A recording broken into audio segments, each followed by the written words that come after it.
You got some.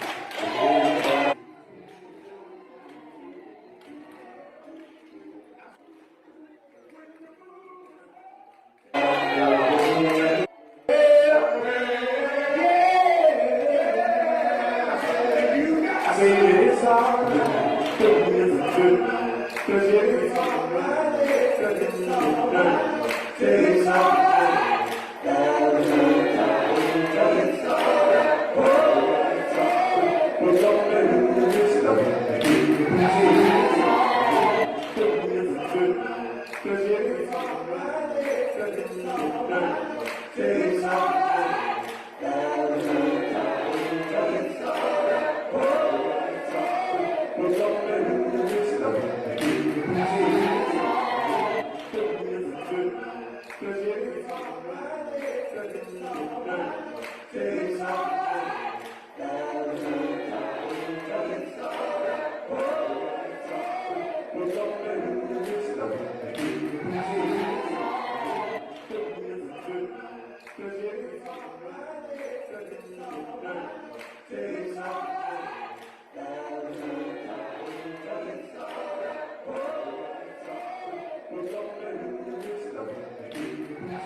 right.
Now this is you, the little bit.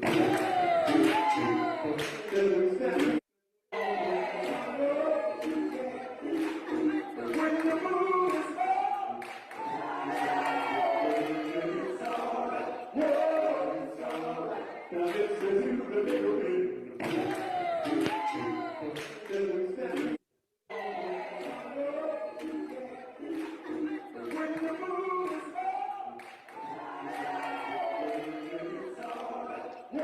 Good. Welcome, everyone, to the Trauma Informed LA webinar, Healing Our Nation, Where Do We Go From Here? My name is Paula Miley, and I'm a fellow steering committee member here at TILA. As we open this healing space tonight, we began together by first acknowledging and honoring the indigenous peoples who are the rightful owners of these lands Healing Our Nation, we Where Do We currently Go From Here? occupy, and acknowledging the suffering and forced unpaid labor member of enslaved Africans and African Americans. As we open this healing which space tonight, enabled we the began start of this together by country. first acknowledging and Welcome, honoring the everyone, indigenous to the peoples who are the Trauma-Informed rightful LA owners of these. webinar. Please join me now for a few moments of gratitude before we begin our discussion. And if you're comfortable allowing your eye gaze to settle, to rest, to soften, maybe at a place in front of you on the ground, or if you're in a space that you can completely close the eyes, feel free. Experiment with what feels good for you. And on your next inhale, I'll ask you to just notice. Notice the fullness of your breath. And on your exhale, offer a moment of thanks for life and for your breath. Oh, and there was feedback. So there was feedback and it wasn't heard. And whenever we open a healing space, it's right that we start right. So I'm going to repeat everything I said just a moment ago. Thank you for bearing with us. Introducing myself, my name is Paula, as a steering committee member at TILA, and welcoming everyone as we gather together for this webinar, Healing Our Nation, Where Do We Go From Here?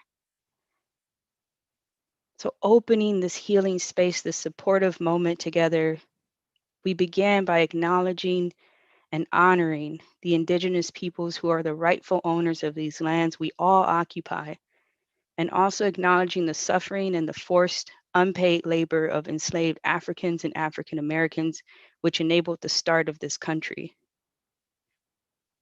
And as we transition from this acknowledgement, we're going to take a few moments of gratitude, of grounding, to be able to create this space in this time. So if it feels right for you, letting the eyes close down or maybe just soften, taking a full breath in, maybe an audible exhale through the mouth. And as the body settles, the muscles and the shoulders relax, I'll ask you to just notice this next inhale, the fullness, the completeness in the breath. And on your exhale, taking a moment of thanks for your life and for this breath.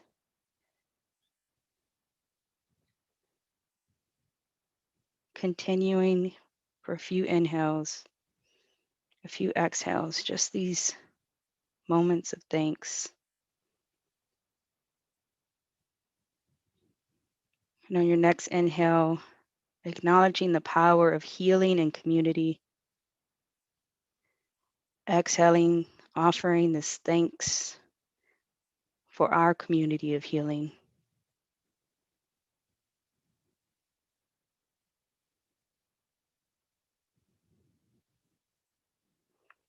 And with this power, with this gratitude, our final collective inhale together as we begin, may you recognize the power within each of us to bring about racial healing.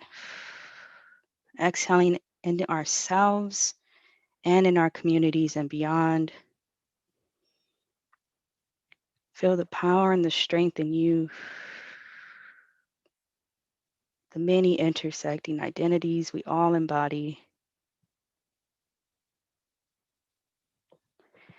Maybe feeling the heartbeat with the hands. May we heal, uplift one another collectively, together, today, and always. Thank you all. I'm now turning it over to my sis, Lanesha Edwards. Thank you, Paula. Like truly needed that, and that's how you start an event. Hi, my name is Lanesha Edwards. I am a steering committee member here at Trauma Informed LA. I would like to take a moment to thank the Healing Justice Transformative Leadership Institute for sponsoring and supporting this event. And a final thank you to all of you, to all of those joining us via live stream and YouTube Live from around the world as we continue to battle these unprecedented times this year. Before we start our program, we want to share a few housekeeping items with you. Right? Since we are live this year, it also means that we're going to be videotaping this presentation. So please feel free to use the chat room to express acknowledgement of what will be said here tonight. Happy faces, thumbs up, snaps, etc. Please do keep the chat room non-violent, please. That is a serious ask, please. We will also be using the chat box for our Q&A session as well tonight. Tonight, we will provide an assistant for anyone who is feeling triggered or uncomfortable during the panel. If at any moment you would like to speak to a safe person, please type in the chat at Trauma Informed LA. I would like to speak to a safe person, and we will guide you to a breakout room to meet with a safe person for the evening. I believe I'm passing it over to Britta. Hello, everyone. Good afternoon. I'm Brita Loeb, and I'm Trauma Informed LA's Communication Coordinator. It's really exciting to see so many new names and faces at our event. If this is your first event or your 100th, we're Trauma Informed LA, an all-volunteer grassroots organization founded in 2014. Our mission is to foster resilient communities that promote healing and well-being through collaboration, education, and community engagement. This is the second webinar in our series, which complements our podcast called Our Stories Matter. And it celebrates the complex lived experiences of activists and healers by sharing their inspiring stories. To stay in touch with our work, we encourage you to follow us on Instagram at Trauma Informed LA and Our Stories Matter podcast, and to subscribe to our newsletter, which we'll put in the chat. Looking forward to this event and passing back over to Lanesha. Thank you. Now, it is my pleasure to tell you a little bit about our moderator for tonight's event. Ramona Merchant is a compassionate leader with over 20 years of experience in public service as a trainer, coach, advocate, and a leader. As a doctoral candidate at USC, she channels her passion to develop innovative ways to support vulnerable and marginalized communities. Her role in helping to create community and cross-sector partnerships that raise awareness of equity, disproportionality, and disparities for children of color and child welfare. Ramona is a licensed clinical social worker and continues to use her skills to assist in achieving authentic community care opportunities. Ramona continues to use her education and her experience to promote equity in the Black community. She lectures and trains on various topics in the area of child welfare, racial equality, leadership, and trauma. Please help me welcome Ramona Merchant. Thank you, Lanesha. Thank you so much. So welcome tonight. Thank you all for joining us. And here we're going to have a very courageous conversation to talk about racial healing. Racial healing is the process for honoring our shared humanity, for acknowledging the truth of trauma experienced by BIPOC individuals in this country. Through a racial healing lens, we can begin to acknowledge our shared history and explore how we come together to seed the soil and create a new narrative to heal and bring people together for ourselves, not now, but also for our descendants. Racial healing is critical to create an equitable future for our society. This work does not lay on the shoulders of one person, but it requires collective efforts and ideas. The responsibility belongs to all of us to participate in these courageous conversations and walk this path together. Let it start with us. Let it be us. Recent events have validated the need to work together to heal and repair the rupture and trauma so many have experienced and continue to experience. Today, we will hear from our diverse panel with lived experience and expertise as we begin to dismantle racist structures and identify what is needed to heal our nation and move forward. So it's my pleasure to introduce our panelists tonight. First is my sister in TILA, Dr. Patty Ramirez. She was born and raised in East Los Angeles. She recently earned her doctorate of social work from the University of Southern California. And for nearly a decade, Patty has dedicated her work to serving immigrant families and victims of crime and justice impacted folks. She's committed to helping transform harmful infrastructures, frameworks, and systems, and innovate to support and develop healing and resilience of impacted leaders driving social change. Mutima Imani is a social justice visionary, master trainer, and facilitator working to heal the heart of humanity by providing 21st century tools for personal, professional development and transformation. Ms. Imani is a global diversity specialist who understands and inspires people to think locally by planning globally. Ms. Monique Noel was born in the UK. She's of African Caribbean descent, and Monique Noel is a Pan-Africanist, activist, and organizer connected with various national and international causes advancing social justice. She currently leads development and special projects in women's justice at the Los Angeles Community Network, LA CAN. Prior to joining LA CAN, Monique worked as a private practice attorney, specializes in civil rights and criminal law.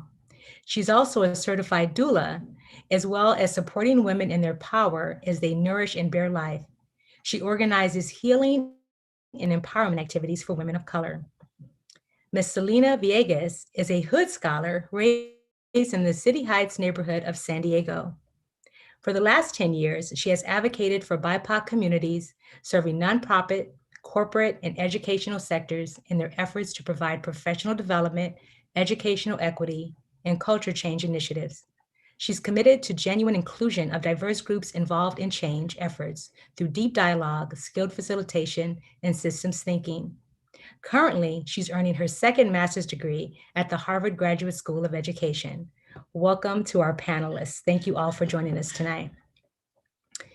So as we know, there's been a lot that's occurred over the last few weeks. And even as we started to put this webinar together, we did it before that we even knew any of these things would happen. So as we saw groups of white domestic terrorists, provide and enact threats to our country, we witnessed this, but little has been done to really address this threat to BIPOC people in this country. So as we push for equity and healing in our country, my first question to this panel is, how can we protect ourselves while continuing and confronting hate and hate speech?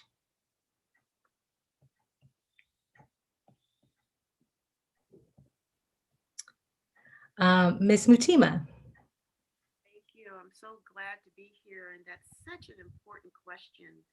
And when we look at these times, if we can actually broaden our perspective and try to really understand what is going on, it gives us the opportunity to relax our bodies, our nervous systems, and come out of the intergenerational trauma and the trauma that's happening right now.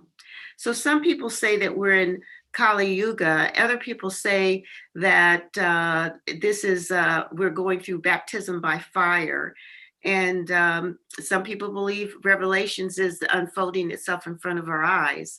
But no matter what is happening, and especially after witnessing what happened on January 6th, I think it's important that we begin to use our natural breath to calm our nervous system. I couldn't believe how much fear I got into. I was raised in Southern California. We were the second Black family that moved to a small town called Apple Valley, and the KKK were there, and they came on Friday nights. And although I've done all of this healing and all of this releasing, I all of a sudden felt this knot in my stomach. And the only way that I could get rid of it is to close my eyes, go there, let the fear move through me. So our breath is a natural place to help us move ourselves from the external trauma and go inside to soothe and heal ourselves. So I'm suggesting that people find a quiet place to actually let your body tell you if it's in fear, if it's in anger, if you're in flight or flight. You've got to name it and be with it so that it can pass through you. If not, it will be like the ghost in the closet. It will jump out and interfere with all of your daily life. And then one other thing is to take a break from the news. You don't have to have the TV on 24 hours. If you are so stressed out and you are on hyper vigilance, give yourself a vacation, a mini vacation. Turn it off, ground yourself, breathe through the emotions. Don't deny them, but to acknowledge. You might be in fear, and it could be in fear from what you just saw, or the trauma and the fear that you're carrying in your body from your ancestors and from past trauma. Absolutely. Absolutely. Thank you so much. So as we incorporate anti-racism into our community healing, what are some effective tools used in your communities to approach, address, and hear and hold trauma, those unspoken triggers, the injustice of not naming what this trauma is in the healing process? Selena, what do you have to say about that? Yeah, I know that one of the tools that I've become am just reading over and over and over again is what the characteristics are of having a culture like white supremacy. And so what we don't realize, what I certainly did not realize while reviewing what these characteristics are, is that it could be simple things like demanding a sense of urgency, and automatically jumping into a mode of defensiveness, wanting things to be a certain way to the point that they're really perfect, quantity over quality. I mean, these are just small indications of white supremacy. Is actually, this is a foundation of white supremacy. And so also worship of the written word, right? I think for a really long time, we have not listened enough.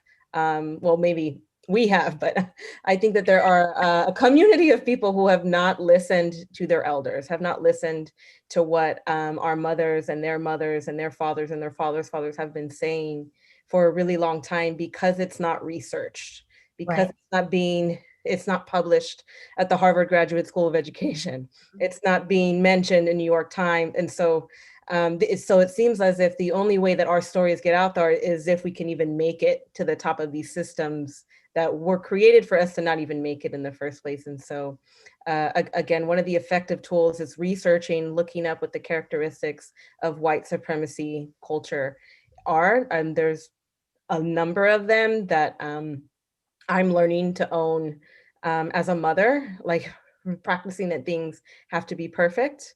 And also in conversation with people, when we talk about race, it's very sensitive. And so when we get super defensive, when we want to throw people in the trash, right? I mean, there's Cancel culture, right? Cancel culture. there's cancel culture, celebrities that we just write off because they're stupid or they're crazy or they're dumb. That's a form of white supremacy. We are literally recreating the systems we are trying to dismantle. Right. They take one moment in time and it's like you're judged for it, and then you're like ridiculed for it and persecuted for it, just like Jesus on the cross, so to speak. So I know, Dr. Ramirez, you have a whole Healing Justice Institute that talks about ancestral healing in regards to this. So what do you have to say about this? Yeah, and I do want to echo what my compañera just mentioned. There's a lot of I would say there's a lack of community informed knowledge in these systems, right? And I think that when organizations and communities are engaging in anti-racist work or even social justice work, I think something that, I've been very critical about within my own work and my own trajectory is that we need to listen to those who are directly impacted by the problems. We need to, organizations for so long have not been equipped to hold the stories and the trauma of those that are directly impacted. And so even when we talk about storytelling, I think it's really important that we don't use communities impacted by trauma, by racial trauma, as talking points. They're not just stories that we get to curate, right? And so that's something that I know within my own work, I've really, first of all, been critical of the systems and kind of talked about why are we in professions such as social work, for example, where until last year did we get a grand challenge that was focused on eradicating racism, right? And this is a long-standing profession. And in addition to that, there's just so much within education, practice, and research that doesn't really take into account and allow the community to lead those processes and inform them every step of the way.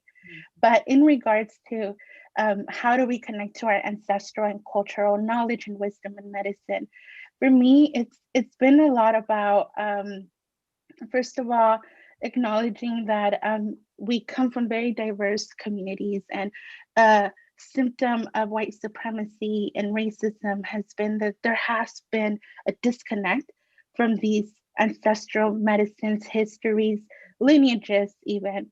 And so there's a group of many of us who are remembering, putting the pieces together and reclaiming. And that's part of the healing journey in itself. And so how do we do that and have a community of practice where we're healing in community? I think those are the kinds of questions that I'm very interested in, and the answers do lie in the community. Definitely. I absolutely agree. It's really interesting where we are as a nation. As we know, over 74 million people voted for Donald Trump and everything that he represented. So Mutima, what is your view of the present condition of the United States in regards to its racial identity? Where do you think we are in regards to being able to kind of unify this clear division that's going on in our country right now? What do you think we are? Well, I think we're at the place where we're actually seeing that we've been living for many, many years under white supremacy. So we're finally identifying what the illness is, or what the foundation is. And the country has been built on inequity. The country was built on brutality, and we're actually identifying and recognize it for the first time. So those of us, the people of the global majority that have been living here, we've known it, but we've been actually socialized and conditioned to ignore it, like, oh, it doesn't really matter either. So all of us have been colonized, and we're finally coming to see that this thing is big, and it's through all of our systems. It's systematic. And it's a wake-up call for the people who call themselves the majority, who are actually beginning to be the minority in the world. And it's a rude awakening. So I would say that, first of all, I believe that there's human fragility, but white fragility is really the thing that is up, because white folks have been trained to believe that they're superior, that their way is the right way. And when we look at what's happening, it hasn't been working. It's hard to let go of privilege, right? It's hard to let go of privilege. So even for people to say, like Ibram Kendi says, you cannot be non-racist, you have to be anti-racist, right? Because if you're passive and saying, well, I'm not a racist, or, there's people having conversations saying, why can't we just be colorblind? Because being colorblind isn't being actively anti-racist and addressing the system. So I'm going to turn it back over to Selena. What do you think about, where we are in regards to the country's racial identity and this idea of white fragility and overcoming that? I realize that I'm young in my age. I'm going to add a lot of context to this. I'm really happy at where we're at, because I needed in my youth and as I transitioned into my adulthood, really needed to see what I'm up against. It's one thing to talk about the boogeyman.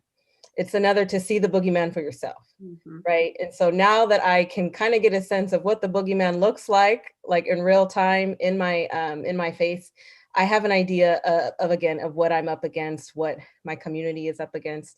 And I think that a lot of our progress has, I don't want to say tricked us into thinking that the boogeyman was gone, but really did make us feel really comfortable at night. Right. So I think that the election of President Barack Obama provided kind of like a nightlight for us, but the boogeyman was still there. Right. And so now that he's here, again, I feel happy about it because, again, I am and a little skeptical too, now that we have a new administration and thinking about what kind of nightlight that's also going to provide, is that we've seen it, and when I say we, I mean like as a collective, the elders, the ones that are just coming into the game, and the ones that have been here for a while trying to learn their way as the elders transition on, is that I think it's given us a really good skeleton of what we need to do. It's getting us to have these uncomfortable conversations around, I know that are having at my work around like, well, everything that we're doing, we're calling it diversity, equity, and inclusion. That's not working. Let's be honest that we have to call it anti-racist training, because DEI work sounds really cute, but it's real comfortable for people, and it's not enough. What would it look like for us to just name it what it is, right? Anti-racist training, and for us to also let go of this either or training. I think that there's this idea that we are struggling, or perhaps transitioning into the discomfort of what it looks like for us to hold yes and to have many things be true at once. Right. And because we're so used to, and this is a characteristic of white supremacy, we're so used to things being either this or that. Either man or woman, nothing in between, black or white, nothing in between, justice, injustice, nothing in between. And so I think it's getting us to think a lot harder on that. And I like anything that provides me a sense of work. I love that. Dr. Ramirez, I see you over there shaking your head, and I know that you have some feedback on this topic as well. Yeah, I mean, it made me think about my work with individuals and organizations around, these very uncomfortable topics, our lives, right? Often I realize that sometimes we would start these conversations and organizations were not even equipped to sit with the feelings of discomfort, of fear. Like, we don't have the skills to sit with even just the process of growth, right? The feelings of grief, because what happens when you are, first of all, decolonizing, when you are unlearning racism and socialization, and you're going through the complexities of identities of oppression and privilege, what ends up happening is that we experience grief because we are no longer seeing the idealism, oh, you can do it if you just pull yourself up from the bootstraps. Right. That doesn't work because these systems were not made for us. And so within my work, it's been very interesting navigating, like, what are the skills that we even need as individuals to be able to hold our wounds and our triggers and to be able to go there. It has to be uncomfortable, because I get to be uncomfortable every day of my life, and so do my colleagues. And so for me, it's like, how do we continue to push and have those learning edges so that we can truly dismantle these systems that were not made for us and function at our expense. Right. It's really important to know kind of when to push and how to push, right? So Monique, I'm sorry, not Monique, because she's not here right now with us. Mutima, how do you feel we should heal the rupture that's embedded in the foundation of our nation and repair it?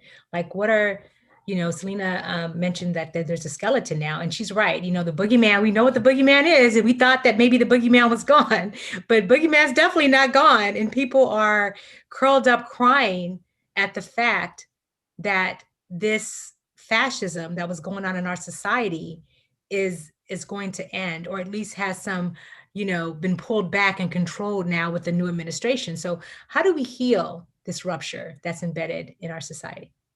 Well, one thing, I think that we need to be doing a lot of forgiveness work, but it's also starting with the self. So we have to begin to understand that it's in our bodies. We've been raised in a cultural pollutants environment. So there's no way getting around it. All of us have been colonized, and all of us need to begin to reclaim ourselves, come out of internal dominance, like I should, I'm not enough, I feel inadequate, because that has been programmed into us, all people. And when since we're disconnected with ourselves, then we're disconnected with each other. So you first start with your own self, get reconnected with yourself. Understand that your body is made up of all of your ancestral trauma and all of the goodness. Now, don't get stuck on trauma, because wherever there's trauma, if you're living, there is resilience. You survived it. But can we stop the trauma within our own bodies? That means that we've got to come into your body. So take a deep breath with me right now and come into your body. Ground yourself where you are. We've been taught to live in our heads, but if you take a breath and actually invite your spirit into your body, then you can start to pay attention to how you're really feeling, and then you can identify so that you can dismantle. You can't be dismantling this racist environment, no matter who you are, if you're not being able to identify how it's affecting you. And then look how you're disconnected with yourself. Look at how you're disconnected with the people that you call other. Or if you're in an all majority community, how are you disconnected with those folks too? And disconnected with your ancestors, and then disconnected with nature. Because the capitalist white society has disconnected us from ourselves, from each other, and from nature. So it's time to reclaim all of that. It's time to heal those disconnections. And the first thing to do is really to identify where you're at. Thank you. Thank you. That's so important and so valuable. So Monique is here. I apologize for we had a little technical difficulty. So Monique, what are your thoughts on this topic?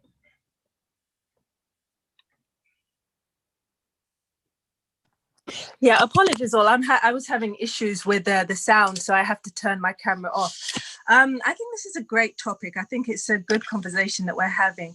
I wanted to make a couple comments on some of the questions that you had asked earlier, just because I think it's really important. One of the questions you had asked is how we protect ourselves while confronting hate and hate speech. And I really loved the answer that my sister Matima gave. I completely echo and agree with what she said, but just looking through the lens of somebody who feels compelled to respond, because many of the people that I work with and many of my family members kind of felt as though they had to be out there at the same times and kind of putting their bodies out there, defending, our people or what they consider is important to defend at that moment in time. And I think that it's really important to be strategic about your engagement. And I think if there's a group of violent people that are meeting to be violent and to destroy stuff, we really don't need to be there with them. I think we can let them fight amongst themselves. And I think that we should just continue to discuss and highlight the hypocrisy and the contradictions through civilian journalism and reporting on social media and through mainstream media. I think some of the other things that you have raised and spoken about in terms of racial healing, it's difficult for me to kind of truly understand what racial healing means. But I think that healing is definitely necessary. I don't know if we can just heal right now, as we are still going through a process of trying to address actually what destruction has been caused, and the things that do traumatize us and continue to traumatize us. I think it's really, really important that first and foremost, we treat one another with love, respect, and dignity, because the societies that we live in haven't treated us that way. And I'm talking from the point of view of a Black woman, a woman of color.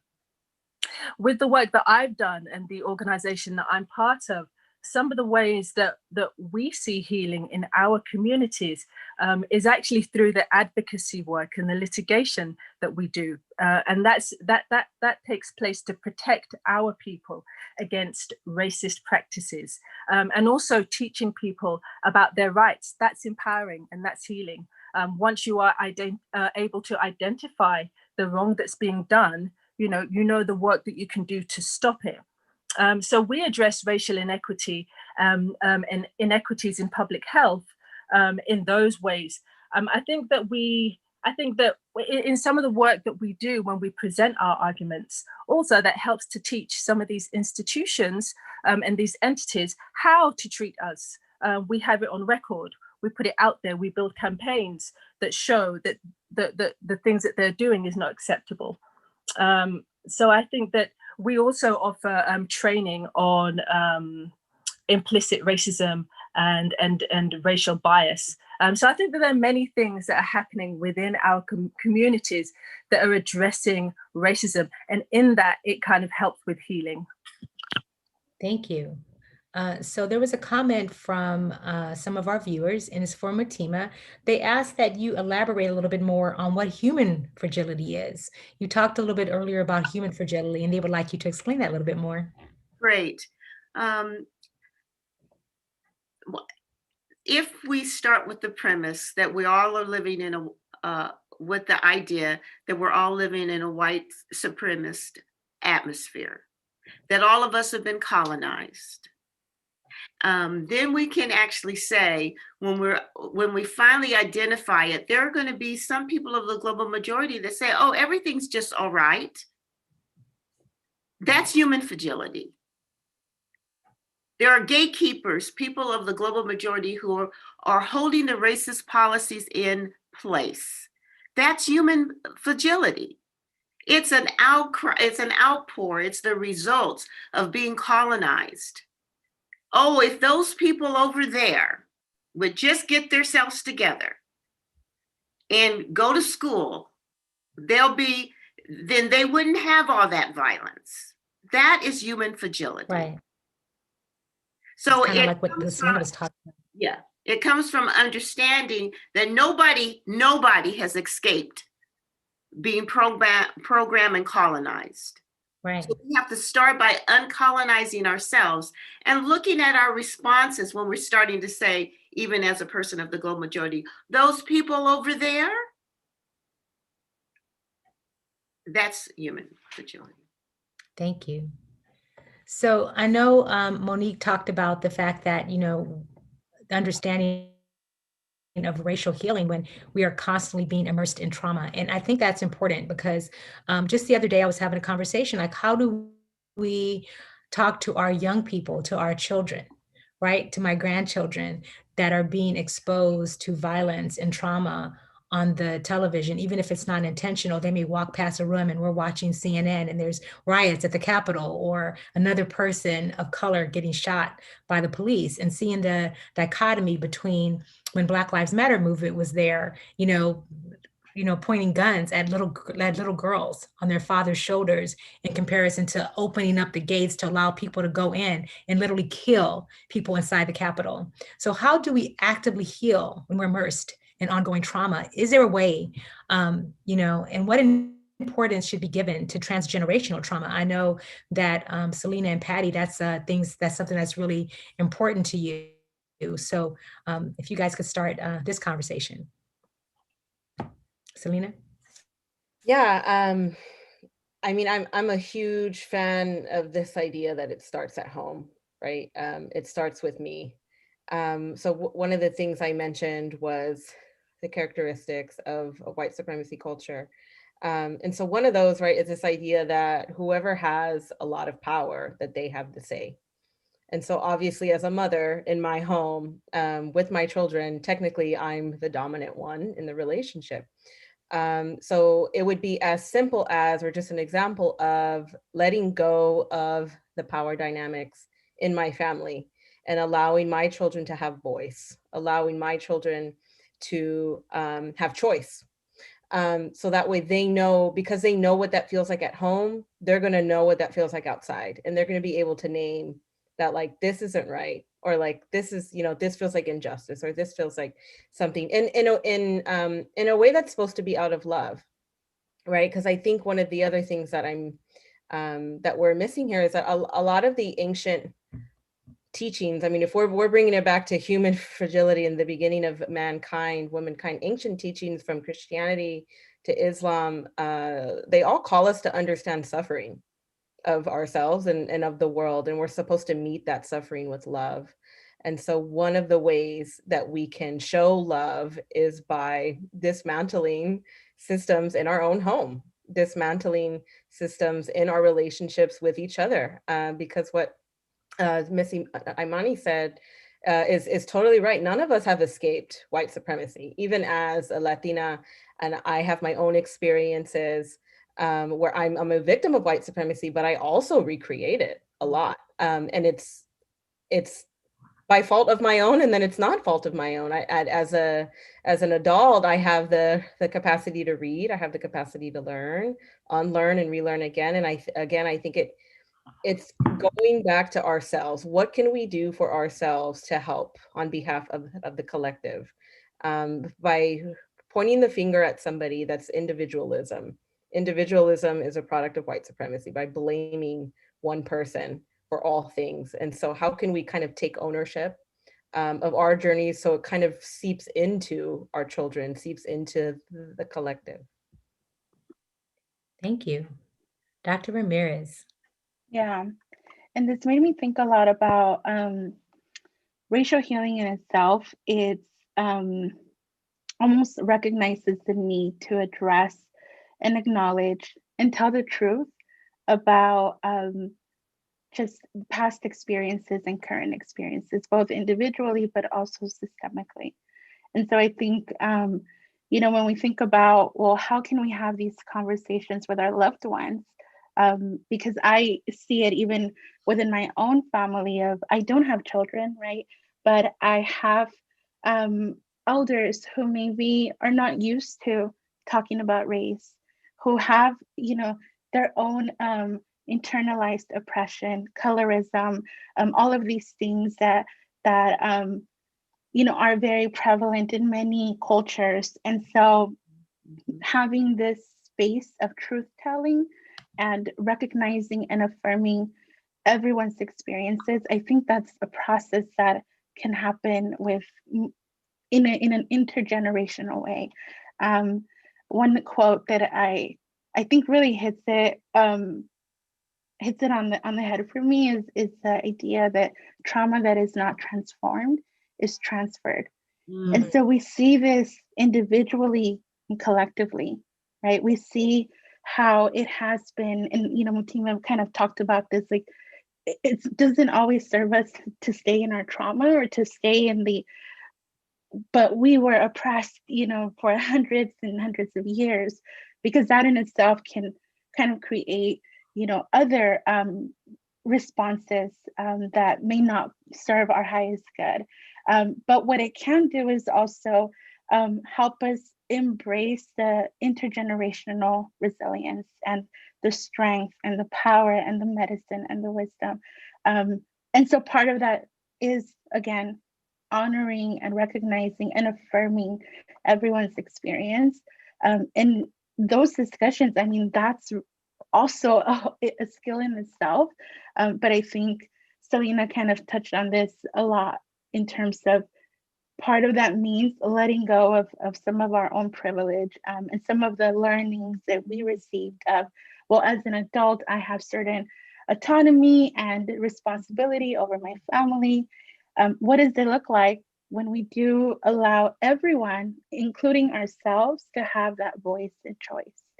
And starting with ourselves. I mean, if you want to talk about discomfort, I feel like that's where we start, and that's where we really feel the discomfort, right? Because facing ourselves, removing the mask, that's so difficult.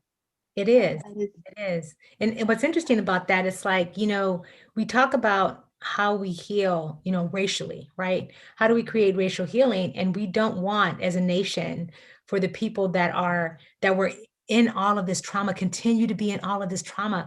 We want to be able to offer them some kind of hope or steps towards protecting themselves from living in constant traumatic kind of a society right now, or in fear of walking out of their front door as a person of color, right?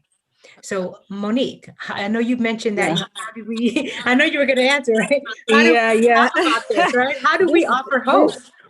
This just what the others spoke about. I think this really is I can really relate to this. It really resonates with me. Just confronting systems of oppression that deny self, at home and outside as well, and how that shows up in feminist spaces, in progressive spaces, just how that shows up in the world, not allowing your truth to be suppressed and giving voice to our lived experiences. For me, that recognition of transgenerational trauma, that trauma that's been passed down and lived through our parents, our grandparents, great-great-grandparents, that's never been rectified, but only really reinforced. And it's our right, that everyone, that we ourselves and everybody else honor and recognize that. I've been in certain spaces, I've been in places with that claim to be progressive, but when I speak about my ancestry, when I speak about the impacts of slavery, and how it presents itself today, people feel uncomfortable, and I'm made to feel as though, there's certain things that you can't say because we should have moved beyond that, or it makes some of the white people in the room feel uncomfortable. That's not okay for me to suppress what's true for me and what's actually a reality, and just really standing firm in honoring our truth and really speaking it. You can't begin to heal if we can't recognize and honor our truth. Can I just Absolutely. say one more thing? I totally agree. And one of the things I think it's really important is to educate ourselves about history.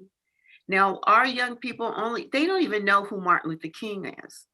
They don't know who Malcolm X is. I teach a college course, and when I get young students from all walks of life, they don't know. They don't know about slavery, the horrors of slavery. So if you don't know, you just don't know. You're in a vacuum. So I'm asking people to begin to educate yourselves not only about U.S. history, but about the history that flows through your veins. Start with that, whoever you are. If you go farther enough back in your own culture, because white Americans have left their culture, they assimilated, they don't know their languages, they don't eat their food. And African people, we were brought over here. We're kings and queens. When they wanted when they wanted farmers, they got farmers. When they wanted carpenters, they got carpenters. When they wanted horsemen, so they brought the cream of the crop, and that's who we are. But if you only say, oh, we're from slaves, you don't get the rich heritage. So we've got to decolonize ourselves and rewrite history. Honor our ancestry. You have to honor our ancestry and take it when we talk about ancestral healing, right? So my next question for this panel is, do you believe that social change is happening now, or you think that this is temporary, or is it a paradigm shift, a growing trend towards racial equality and equity in this country? Well, I've been on the road for a very long time. And when I see what's happening, I say, oh, my prayers are being answered. My work is being honored, because we have come a long way, although we still have a long way to go. So when Mr. Floyd was murdered in front of us, all over the world, and they didn't really show it, people were in the street saying Black Lives Matter. My heart melted. I saw a picture of people in Ireland a whole crowd, maybe 5,000 people with the Black Power sign up. The world is waking up.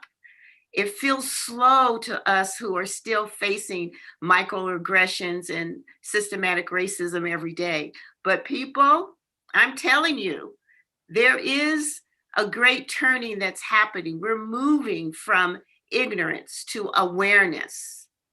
And if you can be your own pivotal point of movement, you can feel the energy of the crack. There's a crack. There's a crack.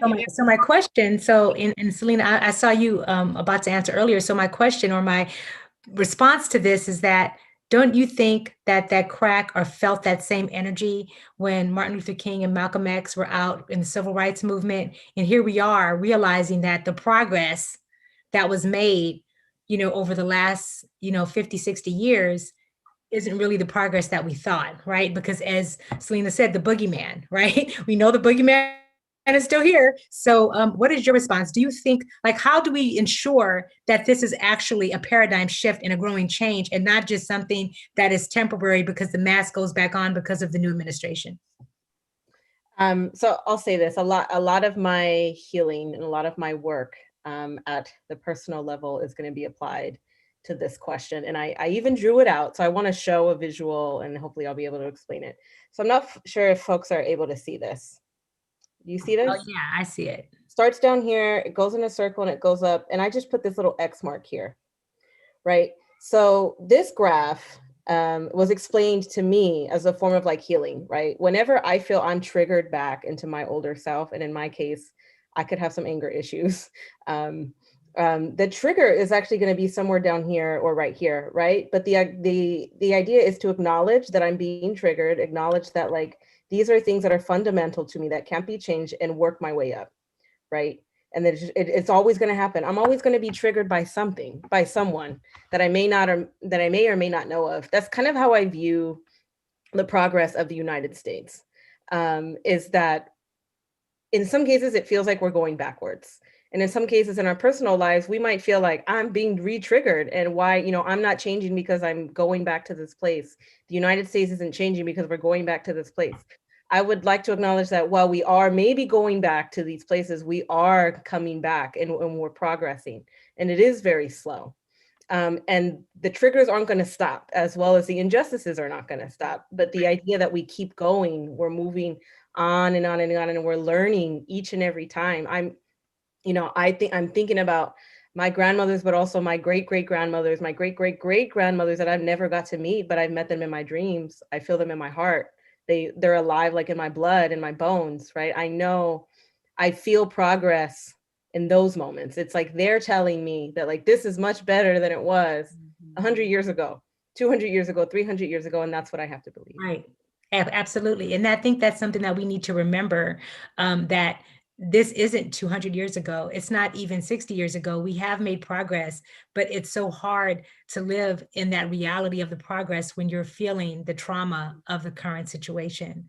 So Dr. Ramirez, what is your thoughts about this paradigm shift and growing trend in the United States? Yeah, I mean, I feel like we've kind of seen waves of social change, because we've also seen waves of going in and out from overt to more palpable racism. And what I mean by that is that, this is not something new. People have been, policies have been racist, people have been racist, communities have been racist. I moved from San Diego not too long ago, and I lived near Santee, which still has an active Ku Klux Klan chapter. So these are things that they're not new, and many of us have been speaking the truth about these things. What I'm hearing now is that our voices are much louder and stronger.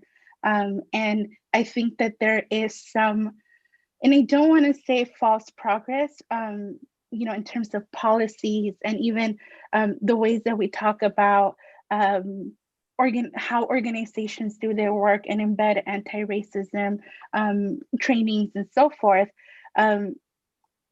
but the thing is that kind of like Selena was mentioning, we still are operating under this culture and system of white supremacy.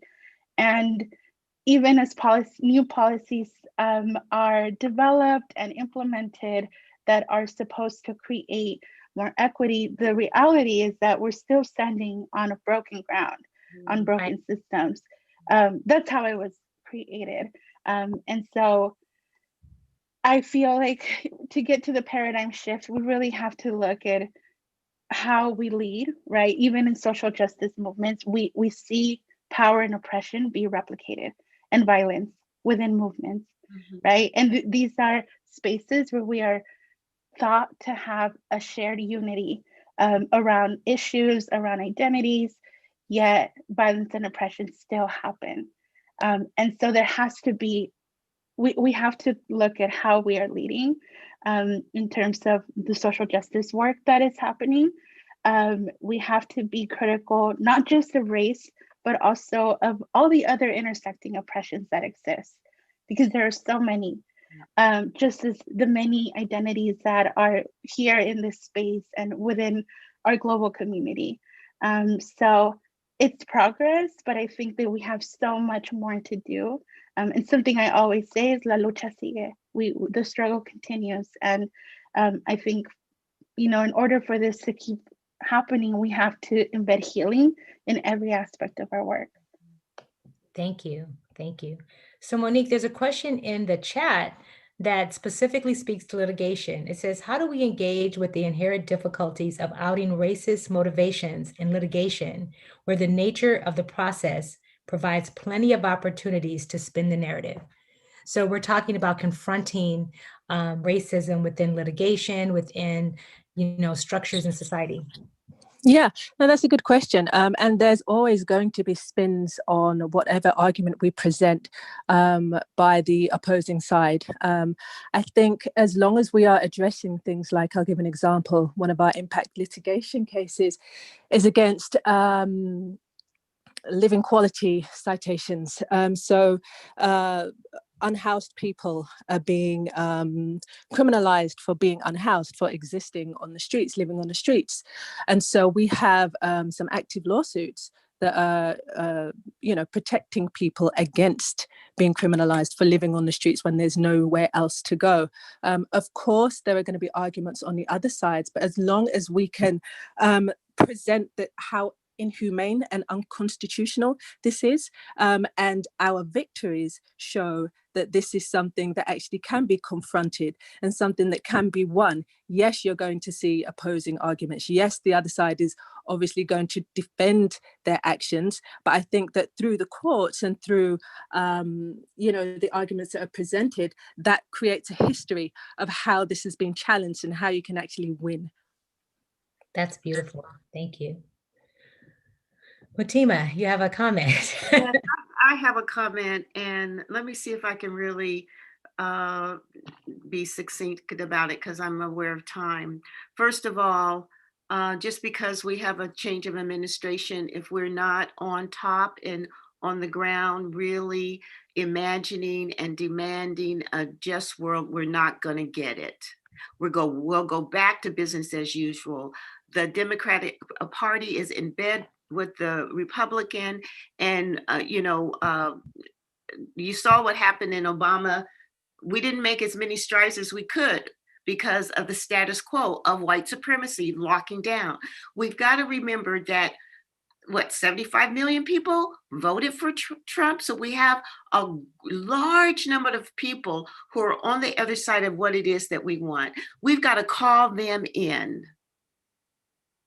We've got to understand where their pain is. Their pain body is letting go of being in control. I believe that they're the legacy and the lineage of the people who fought on the other side of the Civil War, who wanted to keep slavery. So their ancestors are still running that muck through them. It's almost like they are totally unconscious of the world that we're living in and really afraid of being extinct, instead of understanding there is only one human race. We've got to call them in to shrink that pain body. Right. We're more alike than different, and people don't Yes, understand. yeah, absolutely. And then the other thing is people, we have laws that say this is unequal. The whole criminal justice system needs to be revamped. All of it. You know, I don't want to throw the baby out with the bathwater, but we need to understand that just because we are afraid of change, that we're not going to get where we want to if we don't actually imagine that it could be different and state how. So I'm in this frame. I forgive you for this, naming it, for the cruelty of slavery, for the miseducation of the children, for the homeless people on the street. Half the people in Oakland are on the street because they lost their homes because of predatory lending. I want to name the issue and say, I forgive you, now do this. To make it better. To make it better. So part of the problems is that racism is ingrained in the hearts and minds, in the souls, as someone said in the chat. How do we get people to transform their heart, to heal their soul and to accept that racism exists in our society? How do we change hearts and minds so that we can all heal together? It's education. Go ahead, Selena. I think I just wanted to name, right, that I named that we have a boogeyman and he's out and about, but I also want to name that, and maybe I've been watching way too many Disney movies. Like an example, right, that I'm thinking of is like the boogeyman might not just be like this big scary thing. They also have their pain and their suffering. That is, their anger is kind of in control, right? And so I'm thinking of this as I think about the movie Moana, where the hearts of Tafiti, right? Like she is one pissed off woman and she's taking lots of things from you and she's angry. But at the end of the movie, like you get to see that like somebody took her heart from her and that's why she's so angry. And so I think that to even begin at this conversation is to acknowledge that there is suffering on the other side. There is somebody took something from them and they're operating off of anger. And I think that we have to make space for that. And, we have to be, Miss Imani named that we were kings and queens, right? And so we were already operating off of this collectivist view that we have to understand one another. So it's embedded in our bones and in our blood. And that means being an example of what that looks like. And so my answer to that would be to own it in yourself. Give them an example of what that looks like, what that sounds like. That's helped me in my conversations by being able to name that, I'm a Latina and sometimes I operate as a brown woman. If I'm out in the summer, I'm darker. If it's not summer, I'm lighter. And guess what? I get experience in a particular way that my sister might not get experience, that my dad doesn't get experience, that my uncles don't get experience. And I need to name that. I need to own it. I need to acknowledge what are the privileges that I've gotten based off of those experiences. If they can't hear me at the race part, then I'll use my gender, right? It is true that if I'm at a club, men are going to buy my drinks. Guess what? That is a little bit of privilege there. I don't have to spend money on any drinks. And so we can come up with different examples in which we ourselves have navigated in privilege and we've benefited from privilege and use that as a talking piece of like, listen, I can do it. That means that you can do it too, right? And this is a safe space where we can exchange these different experiences because we must stop pretending that it doesn't exist. Even in ourselves, we must stop pretending that it doesn't exist in ourselves, because if we continue on that mode, then there's no way that we're going to be able to open up the conversation where others are able to do it. Wow.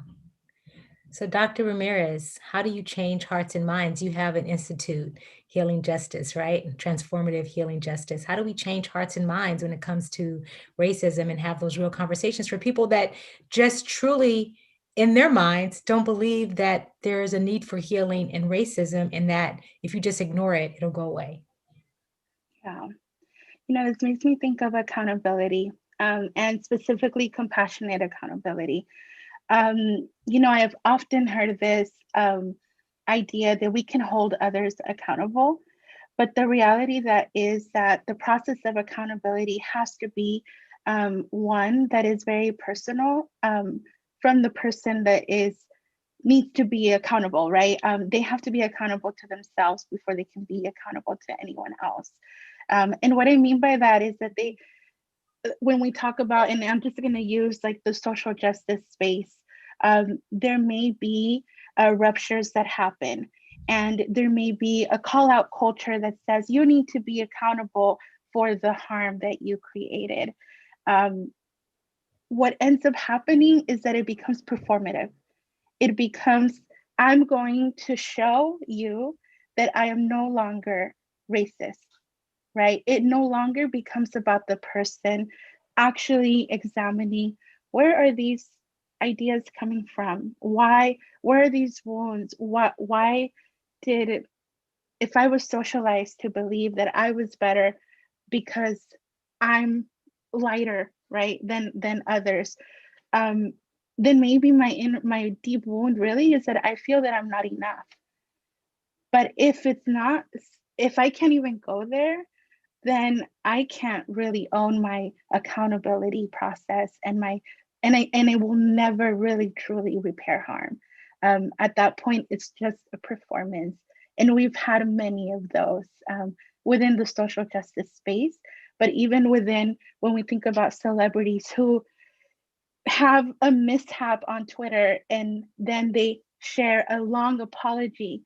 But really, I think what's missing is that deep dive into how am I connected to this issue, and when I'm engaging in the process of accountability and reparations, essentially, what is underneath it all.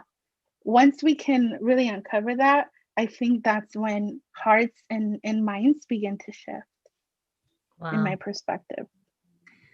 So before we get to the Q&A from the audience, even though I've answered a couple of their questions, what is one quick thing that you feel people can do to heal? So what is one thing maybe that you participate in or that you know about that you feel is effective to really address the trauma and racial healing that needs to occur right now in our country? So I'll start with Mutima. One thing, well, the concept of we are one with nature, that nature could be our teacher, that that there is wisdom in everything and everybody, and starting with self. I am enough. I'm a child of this thing called life, and I love my life, and my life loves me. It's beautiful. Dr. Ramirez. Yeah, so I am Mexican and Salvadorian and have indigenous descent. And so one thing that I've done is really remember and reconnect my ancestral indigenous wisdom and medicine, which I think has been critical to my healing. And so I call myself a brujandera because I'm always looking to integrate my healing and magic. And so that's maybe something that I would offer as an opportunity for those who maybe are disconnected from their lineage and are looking to reclaim and remember and reconnect is, you can start there, like really examining, where do I come from? What are some of the practices that resonate with me, that feel in relationship with where I'm going? And once you identify one thing, just start doing it every day or however you feel called, and start building that practice. I'm muted myself. Whatever works for you is what you need to do, right? We have a practice in trauma-informed LA that we developed called Take a Minute to Feel It, right? And you can just take 1 moment, 1 minute of your day to, whether it's to meditate, to journal, it doesn't take, more than a minute of your time to really recenter yourself, to ground yourself. If you're in a meeting, even just take that breath, like Paula Magic was doing earlier. So Monique, what is one thing that you can do or you can offer to our watchers today? Yeah, for me personally, taking a break from social media is hugely important. It's very stressful, and so it's really important that I remind myself not to give too much of my time and energy to social media.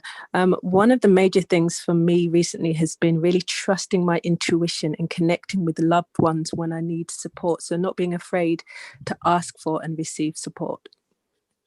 Thank you. Ms. Viegas.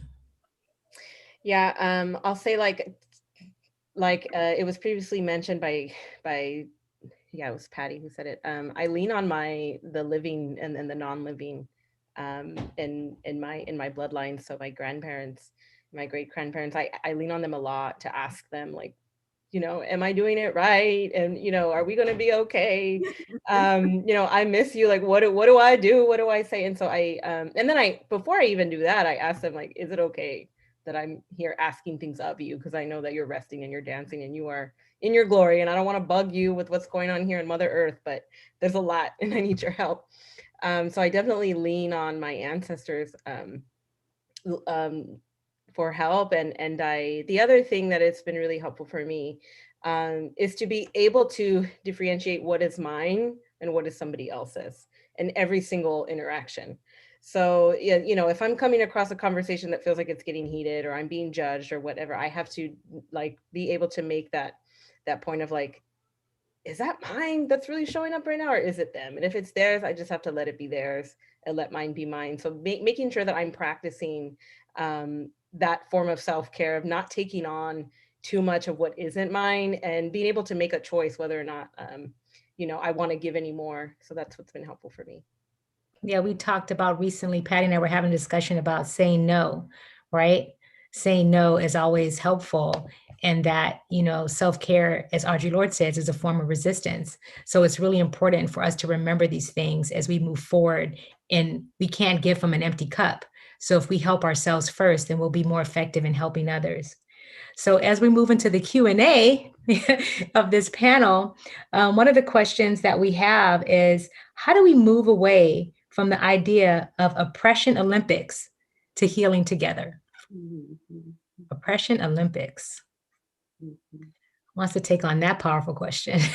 Well, it makes me think that when people of the global majority get together, part of the issues of getting on the same page is my oppression is deeper than your oppression. Okay, I'm going to pause you for 1 second because I see that they updated their question. So it's not just moving away from the idea of oppression Olympics, but move back to healing together through Black, Brown, and Indigenous unity. Yes, so that's part of it. So go ahead and answer it now. So Neely Fuller's some people say he's the father of coining white supremacists, said that when people of the global majority get together, we need to have an agenda, because if we don't, we'll treat each other how we've been treated, which is horrible.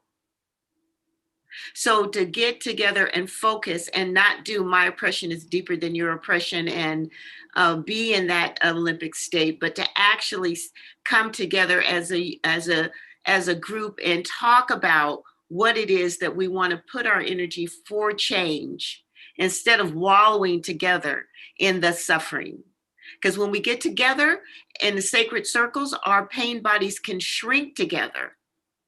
And if we don't have that as the agenda, we can just have an Olympic, my pain is greater than your pain, and now you're triggering my pain.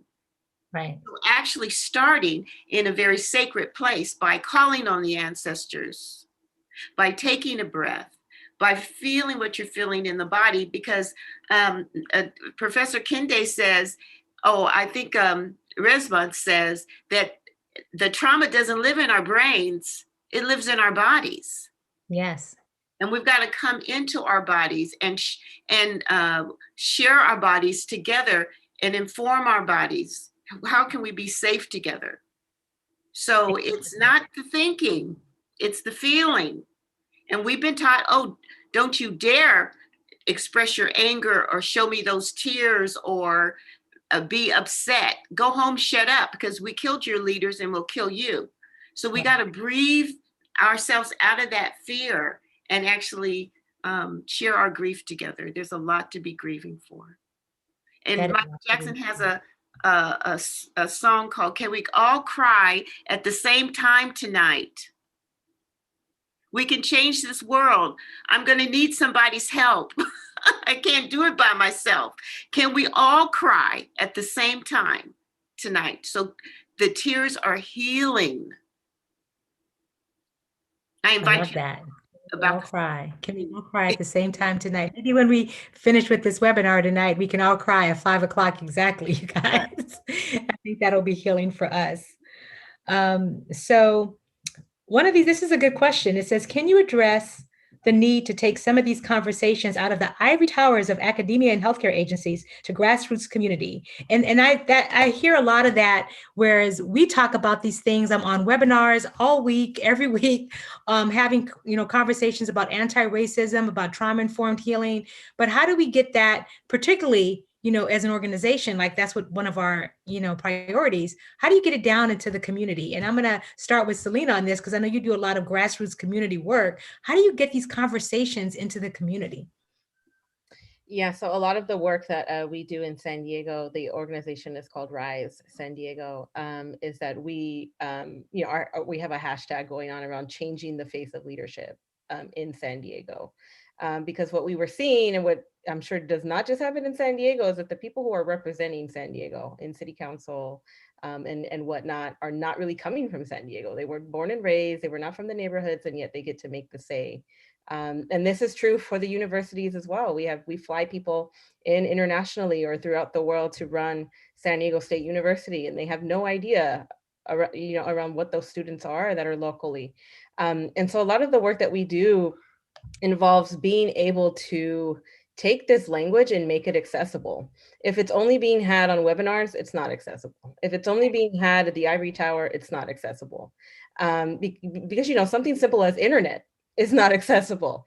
And I think that's why I'm one of those people that's trying to bring it home, is trying to be an example, a model and an example of that. Because if I can't have these conversations with my parents, with my neighbors, more particularly with people who maybe I went to high school with, that we used to be on the same cheer team, and yet like I found out you're a Trump supporter and I might feel some type of way about that, but what can I do about that? It is more so being able to use language that people can understand. I think that I especially forget that some of the language that we're using, people have no idea what that means. I mean, diversity, equity, and inclusion, people don't know what that means. Anti-racist training, people don't know what that means. And it's, there's a whole other part of this around how we make education accessible, the school to prison pipeline, and who's being educated and who's not, and who knows how to read and who doesn't.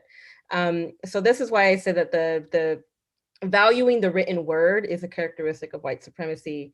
We need to be able to talk to each other, to story tell, to hear, and create space for that. My organization in particular is looking for people to have those conversations up front and center, and making sure that people in leadership aren't people who are untraditional leaders. So they're not necessarily leaders who have all the degrees. They're not necessarily leaders that have been in different leadership positions since birth until now. But there are people who have had untraditional leadership positions, like children who translate for their parents, and who have worked like at Party City for 12 years. The idea that we determine that as not leadership, is just insane to me. We have to keep in mind that our distinction between leadership and authority and management, race is involved in that, and class is involved in that. And so it's being able to dismantle those systems. What does it look like? So this is kind of to me, a follow-up question to that, even though it's probably by a completely different person. And Monique, I'm going to ask this question to you. Given the new administration, how is it possible that people insist on having a safe space for this work? A safe space to talk about it in different spaces, a safe space to discuss it maybe in school, in organizations, in public and private sector institutions. How can we insist on creating an intentional space to discuss healing, racial healing, and anti-racism work within this country? Yeah, I love that. I think it's something that we have to definitely campaign for. I think these are some of the issues that's really important that we take to our elected officials and hold them accountable for making sure that there is resources that are earmarked specifically for these types of spaces. If they have to take resources from overfunded entities, bodies, and that's what needs to happen. I really like that question. I also wanted to speak to the question that you asked earlier, because I think it's really, really important about involving community and making sure that this is discussed within communities and grassroots organizations. We're based in the heart of Skid Row. And of course, people have all of these ideas about how dangerous and how rough and disgusting that area is. And we often have events there and invite people down to come and have a look at what's happening. And people are shocked at the level of organizing that's taking place in our community. And I would just say, if you're not having conversations with grassroots organizations and communities, really you're talking to yourself. Really, the work can't be justified. It's important that you come down and connect with communities, people who are actually on the ground and doing that work on the ground. Another thing that's really, really important is being mindful of language, and language that excludes people who don't know the jargon, who don't know buzzwords. If you're not talking to the majority of the people, then there's no point in really talking, in my point of view. That's what I wanted to say to that question. Thank you. So one of our final questions is, how do you engage people, particularly in the social work field or in fields of, trauma-informed care, when they're blatantly racist? And, now the mask has been taken off. They've been validated, right, within this country. How do you navigate that?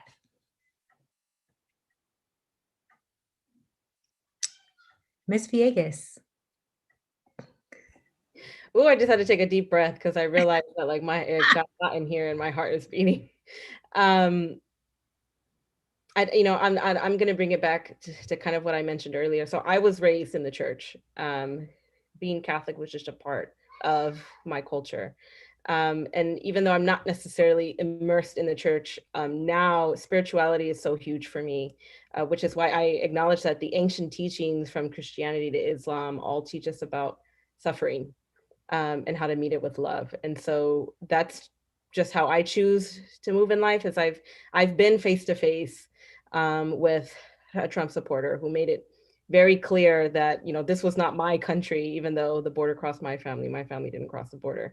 And I had to just kind of sit there and have compassion for the person, and that's what I'm talking about, are what is mine and what is yours, right? As this conversation is happening, I'm hearing all the things that are being said. I'm feeling all the things that are being felt. And I'm acknowledging that this has, I really feel so sorry for the amount of suffering that you have gone through, so much that you feel like you have to project it onto me. And so I try to meet it with love. And I don't always do it right. I am acknowledging that I'm failing, and I'm looking to fail again, because that's how I learn. And where there's discomfort, there is growth, and there's definitely a lot of discomfort in those interactions and those conversations. But I am not one. Even though people in my life would probably say otherwise, I'm not one to jump somebody on the spot just because they have a "Make America Great" hat on again. There are people in my family, there are people who I grew up with that voted for Trump, and that's kind of where I'm learning to have compassion, meet with love, and then have a lot of curiosity around it too. But it's very hard work. Dr. Ramirez, you have a couple of degrees in social work. As a social worker, how do you engage someone who's blatantly racist when our code of ethics is to advocate for vulnerable populations? Yeah. And you know what? I feel like what Selena said about love and curiosity, I think is central to how I've personally dealt with it. And compassion, really. I've been blessed that I have not had to deal with someone face to face directly, who in my profession, but I do know that is very prevalent, right? There's a reason why the social work profession in itself has perpetuated trauma and oppression. I know I was a victim of it as well growing up, and some of my colleagues were too, who that's kind of the reason why they went into social work. So for me, it's really, we do have a code of ethics that says we have a direct commitment to social justice. And I think part of it, and this is again engaging with the tactic of white supremacy, because it's written down, which is again honoring like the written word. Sometimes meeting people where they're at consists of using that tactic, then to begin the process of compassion and accountability and really truth telling. So that's what I have done in other experiences that I've had, where maybe there was injustice at the root, where I had to say, well, our code of ethics says that this is how we should behave, but Right. then really kind of again meeting them where they're at, and at the end of the day, understanding that there's things that I don't have control over as an individual, but there's also things that as a social worker, I can push for more education. I can push for more crucial conversations. And when I feel safe, I can lead those as well. I can't make anyone else feel safe. I only have power to make myself safe. So that's kind of how I lead when it comes to those type of experiences. Yeah, I just had this conversation, and just as a final thought, I'll say that it's important to create space for reflective conversations, because just in order to get people to change their hearts and minds, you really need to be able to create their understanding, to expand their understanding, and to have empathy for the people that are suffering. So I will end with a quote from Amanda Gorman. And if you did not see her poem on Inauguration Day, I really encourage you to go back and watch it. But she said, "For there is always light if we are only brave enough to see it, if we are only brave enough to be it." So I challenge all of us to be the light. Let it be us that creates the change. And I'll turn it back over to Wendy. Thank you for attending tonight. And thank you to all of the panelists.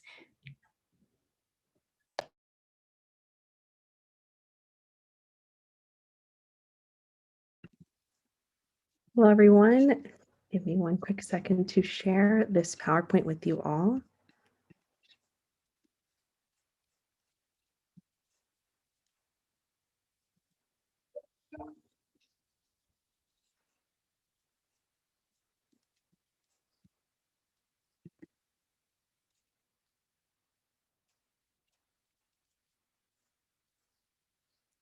Thank you all for your time and for joining us for this evening. We invite you to complete a quick survey that will be shared in the chat to gain general feedback from our guests. Please save the date for our upcoming webinar, White Fragility, Transformative Justice and Racial Awakening, which will be next month on February 20th, and subscribe to our podcast, Our Stories Matter. Be sure to follow us on Instagram, Twitter, LinkedIn, and Facebook to learn more about Trauma-Informed LA. Thank you again, and we look forward to seeing you at our upcoming event.